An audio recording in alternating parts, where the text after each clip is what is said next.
Hello students, today we will learn about the advantages of international system of unit.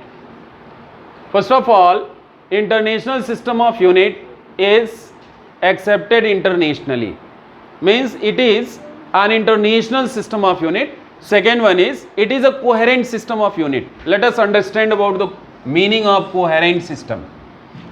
Suppose you have to split Newton into simpler units in terms of fundamental units. It can be written as 1 kilogram meter per second square.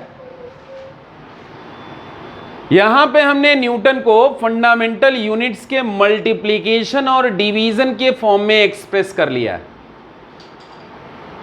इसी को कहते हैं coherent system of unit, यानी that system of unit in which SI unit can be written in terms of multiplication or division of fundamental units, that is called coherent system of unit. अभी हमको joule को लिखना हो तो joule में भी हमको 1 joule is equal to 1 kg metre square upon second square. इसमें बिना किसी न्यूमेरिकल फैक्टर को इंट्रोड्यूस किए हुए हम SI यूनिट को सिंपलर यूनिट्स के मल्टीप्लिकेशन और डिवीजन के फॉर्म में एक्सप्रेस कर सकते हैं. इसे ही हम कोहेरेंट सिस्टम ऑफ यूनिट कहते हैं. Third point is it is a rationalised system of unit. Actually हम लोग जानते हैं कि हम थर्मल एनर्जी के लिए पहले कैलोरी यूनिट यूज करते थे, मैकेनिकल एनर्जी के लिए जूल यूज करते थे, इलेक्ट्रिकल एनर्जी के लिए किलोवाट आवर यूज करते थे. कैलोरी, जूल, किलोवाट आवर, ये सारी यूनिट्स जो है एनर्जीज के लिए ही यूज किया जाता था. लेकिन एसआई के अंदर ऐसा नहीं होता है. जितनी भी एनर्जीज हों, चाहे वो कोई भी एनर्जी हो, mechanical energy, thermal energy, electrical energy, chemical energy, जितनी भी एनर्जीज होंगी सबकी यूनिट जो है जूल यूज किया जाएगा. इसलिए इसे हम कहते हैं रैशनलाइज्ड सिस्टम ऑफ यूनिट. यही वजह है इसे हम रैशनलाइज्ड सिस्टम ऑफ यूनिट कहते हैं.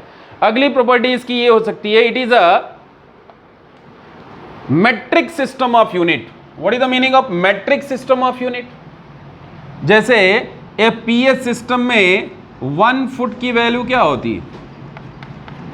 0.3048 मीटर. 0.3048 मीटर. इसी तरह से पाउंड की वैल्यू या और भी सिस्टम ऑफ यूनिट में, तो ये मेट्रिक सिस्टम ऑफ यूनिट नहीं है. ये मेट्रिक सिस्टम ऑफ यूनिट नहीं है. अब पाउंड की वैल्यू हमको लिखनी हो तो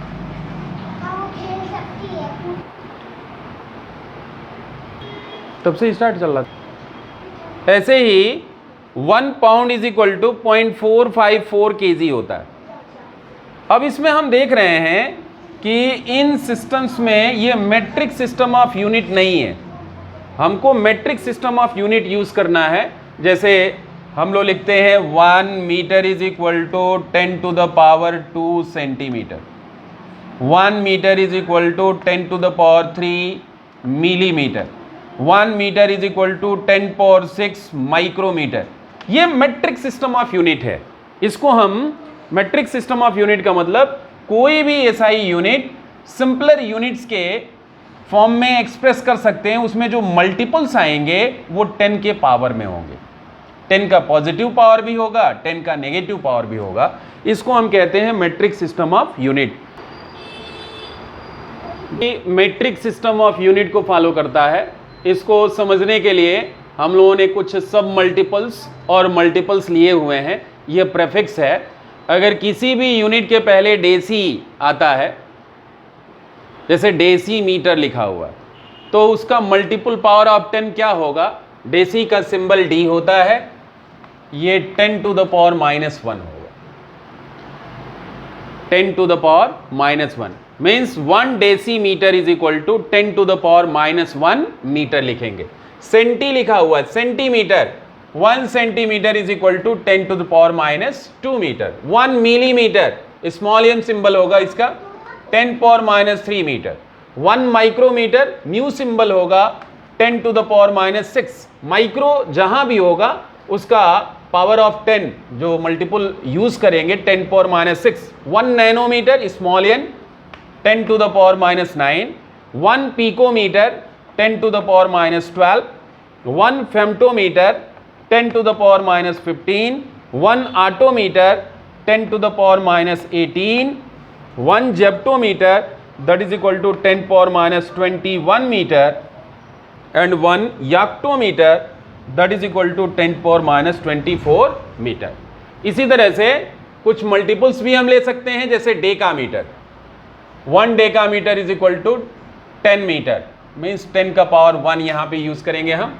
1 hectometre means 10 to the power 2 metre, 1 kilometre is equal to 10 to the power 3 meter, 1 megameter means 10 power 6, 1 gigameter means 10 power 9 meter, 1 terameter means 10 to the power 12 meter, 1 petameter means 10 power 15 meter, 1 hexameter is equal to 10 power 18 meter, 1 zettameter is equal to 10 power 21 meter, 1 yottameter is equal to 10 power 24 meter। तो इस तरह से कुछ multiples हम use करेंगे।